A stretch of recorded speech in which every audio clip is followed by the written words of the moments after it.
أما بعد، قال الله تعالى: أعوذ بالله من الشيطان الرجيم، بسم الله الرحمن الرحيم، إنما يخشى الله من عباده العلماء، صدق الله العظيم۔ عزت مآب صدر محترم، معزز مہمانان، ٹیچرز اور علماء کرام، السلام علیکم ورحمۃ اللہ وبرکاتہ۔ آج کی اس باوقار اور انتہائی اہم مجلس میں میرا موضوع سخن ہندوستان کی آزادی میں مسلمانوں کا کردار ہے۔ آج ہم ملک عزیز کا 76واں جشن منا رہے ہیں۔ اس ملک کی آزادی کے لیے ضروری ہے کہ ہمارے آبا و اجداد نے جو عظیم قربانیاں دی، ہم ان کا بھی ذکر کریں۔ اپنی جان کے دشمن کو ہم اپنی جان کہتے ہیں، محبت کے اسی مٹی کو ملک ہندوستان کہتے ہیں، ملک ہندوستان کہتے ہیں۔ جب اپنا قافلہ عزم و یقین سے نکلے گا، جہاں سے چاہیں گے راستہ وہیں سے نکلے گا۔ وطن کی ریت مجھے ایڑیاں رگڑنے دے، مجھے یقین ہے کہ یہ چشمہ یہیں سے نکلے گا، یہ چشمہ یہیں سے نکلے گا۔ حاضرین، جب ظالم انگریزوں نے ہمارے ملک پر دھوکے سے قبضہ کرنا شروع کر دیا اور ظلم و ستم کے پہاڑ توڑنے لگے، تو اس ملک اور اہل وطن کے لیے سب سے پہلے مسلمانوں نے جد و جہد شروع کی۔ آزادی تاریخ میں مسلمانوں کی بے نظیر اور بے لوث قربانیاں بھری پڑی ہیں، جسے کبھی بلایا نہیں جا سکتا۔ چنانچہ بہادر شاہ حضرت ٹیپو سلطان نے انگریزوں سے معرکہ آرائی شروع کر دی، اور انگریزوں کو یہ احساس ہو چکا تھا کہ ٹیپو سلطان ایک ایسی چٹان ہے جسے ہٹانا بہت ضروری ہے۔ اگر یہ زندہ رہے گا تو ہم اپنے ناپاک ارادوں میں کبھی کامیاب نہیں ہو سکتے۔ انگریزوں نے ان کو بہت دبانا چاہا، لیکن ٹیپو سلطان نے انگریزوں کے سامنے اپنے گھٹنے نہیں ٹیکے۔ اپنی شجاعت، دلیری و بہادری سے اپنے بلبوتے پر لڑتے رہے، اور ان کا یہ قول مشہور ہے کہ گیدڑ کی 100 سالہ زندگی سے شیر کی ایک دن کی زندگی بہتر ہے۔ آخرکار اپنوں کی غداری کی وجہ سے یہ بادشاہ ٹیپو سلطان سن 1799 کو سری رنگا پٹنم کی جنگ میں شہید ہو گئے، اور ان کی ناش پر کھڑے ہو کر انگریز جنرل نے کہا: آج سے ہندوستان ہمارا ہے۔ 1857 کی بغاوت سے پہلے شاہ ولی اللہ محدث اور ان کے بڑے بیٹے شاہ عبدالعزیز نے جہاد کا فتویٰ دے دیا، اور انگریزوں کے ظلم و ستم کے سامنے نہ جھکتے ہوئے جہاد کا برابر اعلان کرتے رہے۔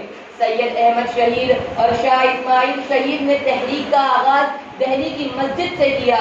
اس مقدس جماعت نے انگریزوں کے خلاف زبردست لڑائی کا منصوبہ بنایا تھا، مگر 1913 میں یہ تحریک بالا کوٹ کے میدان میں دفن ہو گئی۔ لیکن حقیقت یہ ہے کہ آئندہ یہ تحریک مجاہدین، تحریکات و تنظیموں اور سرگرمیوں کا سنگ بنیاد بن گئی۔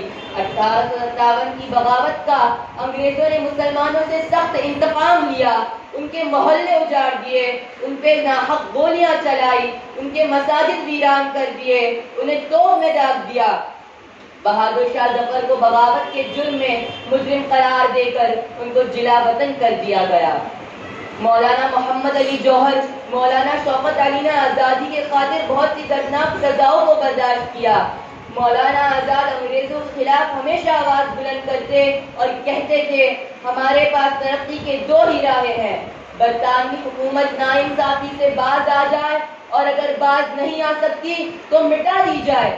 اشفاق اللہ خان للکارتے ہوئے کہتے تھے کہ سرفروشی کی تمنا اب ہمارے دل میں ہے، دیکھنا ہے زور کتنا بازوئے قاتل میں ہے، وقت آنے دے بتا دیں گے تجھے اے آسماں، ہم ابھی سے کیا بتائیں کیا ہمارے دل میں ہے۔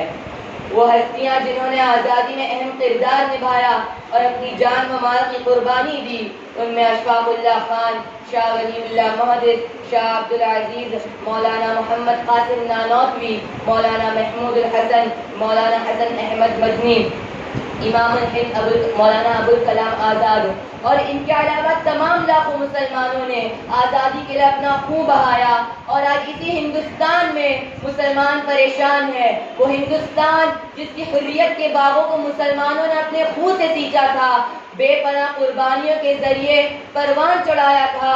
آج اسی ہندوستان میں یہ کہا جا رہا ہے کہ ہندوستان نے آزادی کے لیے کچھ نہیں کیا۔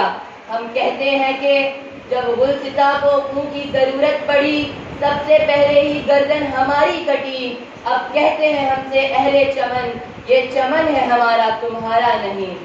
اب اس شعر کے ساتھ اپنی تقریر کو ختم کرنا چاہوں گا۔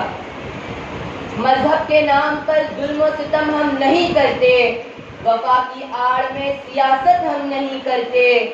مذہب کے نام پر ظلم و ستم ہم نہیں کرتے، وفا کی آڑ میں سیاست ہم نہیں کرتے۔ مٹی میں جاتے ہیں تو بھی غسل کر کے، وطن کی مٹی کو ناپاک ہم نہیں کرتے۔